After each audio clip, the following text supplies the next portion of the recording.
ఆశించింది ఒకటి అధ్యక్ష, నిన్న గవర్నర్ ప్రసంగం నుంచి, కానీ అక్కడ వారు నిన్న విన్నది ఒకటి అధ్యక్ష.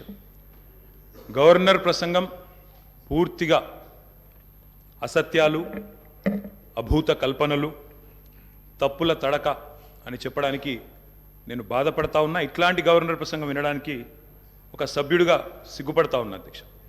ఎందుకంటే ఇంత దారుణమైన అపసవ్యపు ప్రసంగం ఇదివరకు రాష్ట్ర శాసనసభ చరిత్రలో రెండు కూడా విని ఉండవు అధ్యక్ష. ఒక్క మాటలో చెప్పాలంటే అధ్యక్ష, 1000 ఎలుకలు తిన్న పిల్లి కదా తీర్థయాత్రలకు బయలుదేరినట్టు చేయాల్సిన దారుణం అంతా చేసి, ఘాతకాలని చేసి, చాలా అద్భుతమైన ఉపన్యాసం కేవలం 10 సంవత్సరాలు ప్రభుత్వం నడిపిన వాళ్ళ మీద నెపాన్ని నెట్టే ప్రయత్నం ఏదైతే కాంగ్రెస్ ప్రభుత్వం చేసిందో అధ్యక్ష, దీన్ని నేను పూర్తి స్థాయిలో తూర్పారబడుతున్నాను, తప్పుపడతా ఉన్నాను అధ్యక్ష.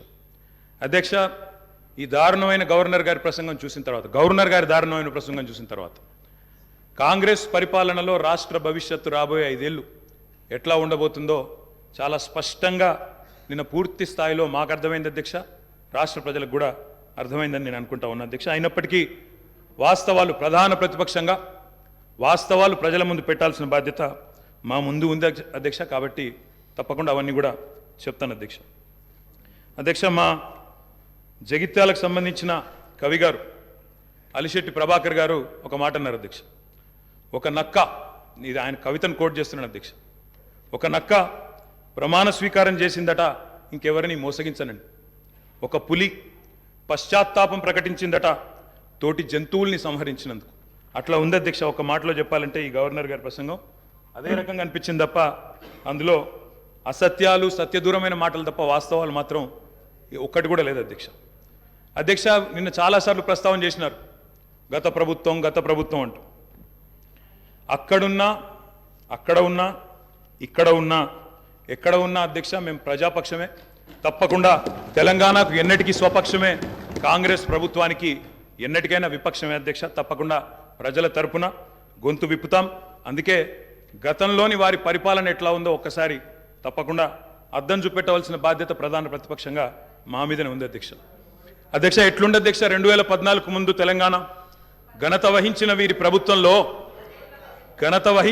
ప్రభుత్వంలో ఎట్లుండే అధ్యక్ష? పడావుబడ్డ భూములు, పాడుబడ్డ ఇండ్లు, ఆకలి కేకలు, ఆత్మహత్యలు. వారు మొదటిసారి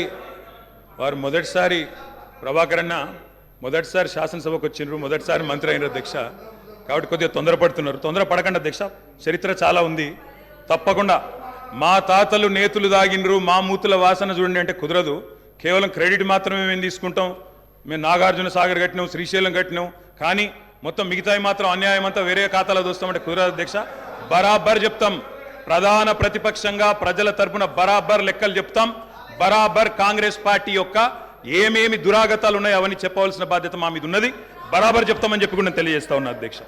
అధ్యక్ష, పడావుబడ్డ భూములు, పాడుబడ్డ ఇండ్లు, ఆకలి కేకలు, ఆత్మహత్యలు, వలసలు, కరువులు, కర్ఫ్యూలు, ఎన్కౌంటర్లు, కరెంటు కోతలు, కటిక చీకెట్లు, నెర్రెలు బారిన నేలలు, నెత్తురు గారిన నేలలు. ఇదే కదా ఆనాటి మీ గొప్ప ఘనత వహించిన ప్రభుత్వంలో ఆనాడు మీరు చూపెట్టిన అద్భుతాలు ఇవే కదా అధ్యక్ష. ఒక్క మాటలో చెప్పాలంటే అధ్యక్ష, వీళ్ళ పాలనలో తాగునీటికి దిక్కులేదు, సాగునీటికి దిక్కులేదు, కరెంట్ అనేది అడ్రస్సే లేదు. ఇక ఇది వీళ్ళ పాలన అధ్యక్ష. 50 ఏళ్ళు పరిపాలించి అధ్యక్ష, ఇక్కడ కూర్చున్న సభ్యులు ఆలోచన చేయాలి అధ్యక్ష. రాజగోపాల్ రెడ్డి గారు చేతున్నారు, నల్లగొండలో ఫ్లోరోసిస్ తప్ప ఏమిచ్చింది అధ్యక్ష వీళ్ళు? నల్లగొండలో ఫ్లోరోసిస్తో 1,50,000 మంది నడుములు వంగరబోతుంటే మునుగోడు నియోజకవర్గంలో ఒక్కసారి నాకు ఒక కాంగ్రెస్ సభ్యుడు మాట్లాడిండు అధ్యక్ష సబ్జెక్టే మాట్లాడుతున్న అధ్యక్ష. తర్వాత సభ్యుడికి ఇష్టం వచ్చినంత టైం ఇవ్వండి, మాట్లాడినివ్వండి, మాకు అభ్యంతరం. I'm not yielding.